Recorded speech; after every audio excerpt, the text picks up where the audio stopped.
अस्सलाम वालेकुम dear students. जैसा कि आप लोग जानते हैं कि हम डेमोक्रेटिक पॉलिटिक्स का 5वां चैप्टर वर्किंग ऑफ इंस्टीट्यूशंस पढ़ रहे हैं, जिसमें से हमने कल के वीडियो में हमने how major decisions are taken, इस टॉपिक को हमने कल डिस्कस किया।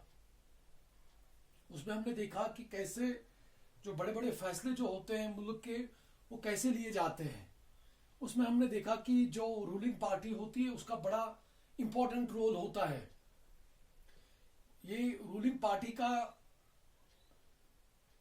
काम होता है कि वो इफेक्टिव फैसले ले, लेकिन उसके लिए उनको अपोजिशन को भी कॉन्फिडेंस में लेना होता है। जैसे कि हमने देखा कि एक बिल तब तक एक एक्ट नहीं बन जाती है जब तक नहीं उस पे प्रेसिडेंट का सिग्नेचर हो। तो ये सारा कुछ हमने कल के टॉपिक में क्लियर कर दिया। आज हम देखेंगे bicameral nature of Indian parliament. जैसा कि हम लोग जानते हैं, Indian parliament has got a bicameral legislature. जैसे हमें पता है कि हम ये पहले भी हमने ये डिस्कस किया हुआ कि जहां तक इंडिया की पार्लियामेंट की बात है, ये बाइकैमरल है। Bicameral means it comprise of to houses.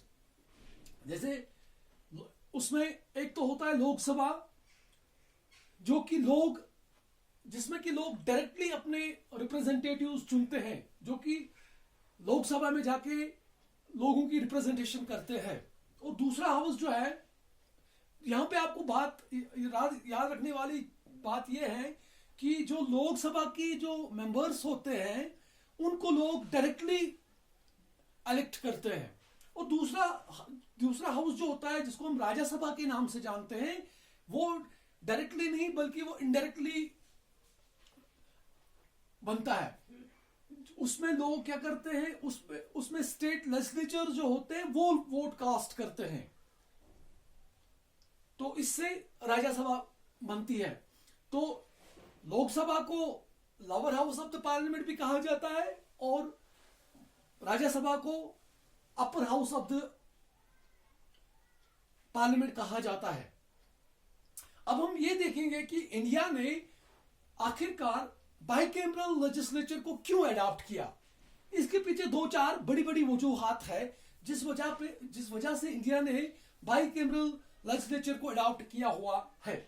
उसमें से अगर हम बात करें सबसे पहले वाले पॉइंट की, तो उसमें हम ये कह सकते हैं India is a country which a huge size and diversity. India, आपको जैसे कि आपको पता ही है कि पॉपुलेशन के लिहाज से इंडिया नंबर 2 पे है। तो और यहां पर डाइवर्सिटी भी है, मतलब डिफरेंट लोग अलग अलग कल्चर से बिलोंग करते हैं, अलग अलग ट्रेडिशन से बिलोंग करते हैं, अलग अलग रिलीजन से बिलोंग करते हैं। तो इसलिए जो यहाँ पे ये दो हाउसेस पार्लियामेंट के रखे हुए हैं, अडॉप्ट किए हुए हैं, तो उससे क्या होता है, उससे एक बड़े से हिस्से को, हर एक इंसान को एक अपॉर्चुनिटी मिलती है कि वो, मतलब पार्लियामेंट हमें ये अपॉर्चुनिटी प्रोवाइड करता है कि हम हर एक सेक्शन से अपना रिप्रेजेंटेटिव इलेक्ट कर सकते हैं। ये सबसे बड़ी वजह है।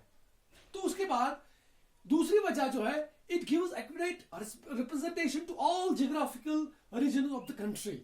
जो हमारे इंडिया की जो जियोग्राफिकल सिचुएशन जो है, जियोग्राफिकल एरिया जो है, ये भी बड़ा वास्ट है।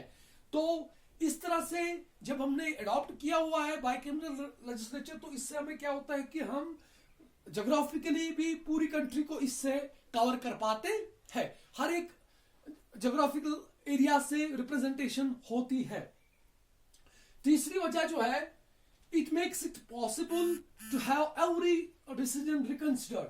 तो इससे हमें क्या होता है, जब हमने ये बाइकैमरल लेजिस्लेचर को अडॉप्ट किया, इससे हमें क्या होता है, जो हम फैसले लेते हैं हमें उनको रिकंसिडर करने की रिकंसिडर करने का मौका हमारे पास रहता है। फॉर एग्जाम्पल, अगर हमने कोई पॉलिसी, अगर हमारे पार्लियामेंट ने कोई फैसला ले लिया, तो अब जब उसको पब्लिक डोमिनेंस में रख दिया जाता है, तो अगर वहां पे उसका पॉजिटिव रिस्पांस होता है तो उसको पास किया जाता है, अगर उसका नेगेटिव रिस्पांस आता है तो उसको रिकंसिडर किया जाता है।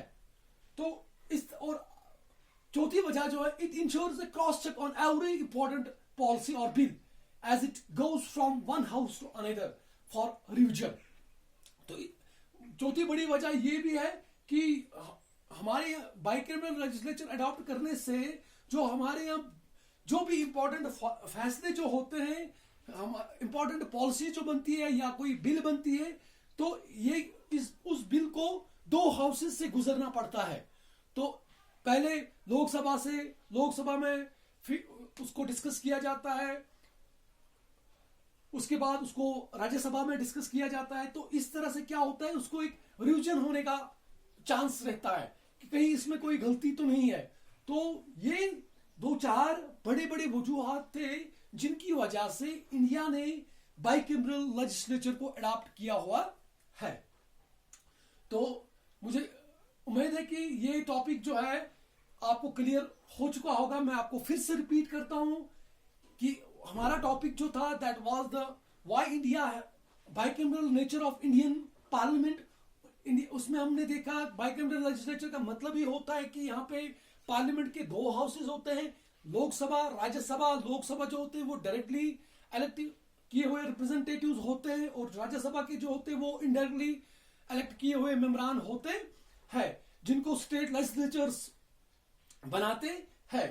तो अब इंडिया ने बाइकैमरल लेजिस्लेचर क्यों अडॉप्ट किया, उसमें हमने देखा कि एक तो हमारे यहाँ पे हमारी कंट्री की जो साइज जो है या हमारी पॉपुलेशन जो है ये बहुत ज्यादा है, तो इसलिए हर एक तबके से हम रिप्रेजेंटेशन हो जाए, इसलिए हमने बाइकैमरल लेजिस्लेचर को अडॉप्ट किया हुआ, ताकि हर एक सेक्शन से रिप्रेजेंटेटिव बन के आए। दूसरा कि हमारी ज्योग्राफिकल ये जो पोजीशन जो है ये भी बहुत वास्ट है, तो इससे भी इसको कवर अप करने के लिए हमने बाइकैमरल लेजिस्लेचर को अडॉप्ट किया हुआ है। तो तीसरी बड़ी वजह जो थी वो थी कि ये जो हमारे पास बाइकैमरल लेजिस्लेचर, इससे हमारे जो फैसले जो होते, जो हम फैसले लेते हैं, उसको रिकंसिडर करने का चांस हमारे पास रहता है। चौथा कि हमारे पास क्रॉस चेक करने का मौका रहता है। क्रॉस चेक मींस कि पहले बिल को, चाहे बिल हो या कोई पॉलिसी हो, उसको पहले लोकसभा में रख दिया जाता है, उसके बाद उसको राज्यसभा में भेज दिया जाता है। इससे उसमें क्या होता है, उसमें क्रॉस चेक होता है, कहीं कोई खामी तो नहीं है, कोई डिमेरिट इसमें तो नहीं है। तो ये वो सारी वजूहात थी जिनकी बिना पे हमने बाइकैमरल लेजिस्लेचर को अडॉप्ट किया हुआ है। तो आज के लिए इतना ही। कल हम इसको और आगे, इस टॉपिक को, इस चैप्टर को और आगे लेके चलेंगे। तब तक के लिए खुदा हाफिज।